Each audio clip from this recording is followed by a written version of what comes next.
रसूल अल्लाह सल्लल्लाहु अलैहि वसल्लम ने फरमाया, मुझे दोज़ख दिखाई गई तो मैंने देखा कि इसमें ज़्यादातर औरतें थीं।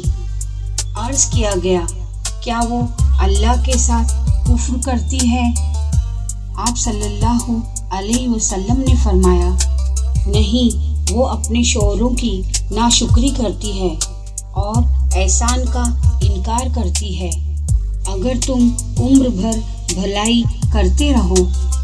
फिर एक नागवार बात पर वो कह उठे, मैंने तुमसे कभी कोई भलाई नहीं देखी।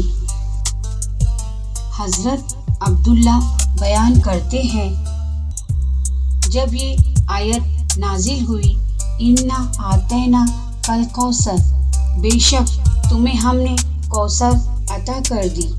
रसूल अल्लाह सल्लल्लाहु अलैहि वसल्लम ने फरमाया, वो जन्नत की एक नहर है जिसके दोनों किनारे सोने के हैं और ये मोतियों और याकूत पर बहती है।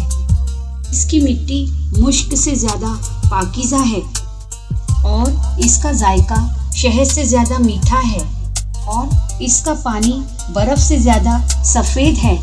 आप सल्लल्लाहु अलैहि वसल्लम फरमाते हैं, मेरी उम्मत के लोग क़यामत के दिन वज़ू के निशानात की वजह से चमकते हुए चेहरों और सफ़ेद हाथ पांव के साथ बुलाए जाएंगे।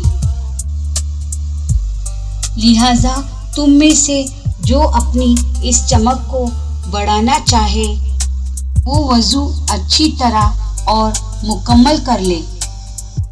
आप सल्लल्लाहु अलैहि वसल्लम ने फरमाया, गुस्सा शैतान की तरफ से होता है और शैतान आग से पैदा किया गया है और आग पानी से बुझाई जाती है। लिहाजा जब तुम में से किसी को गुस्सा आए तो वो वज़ू कर ले।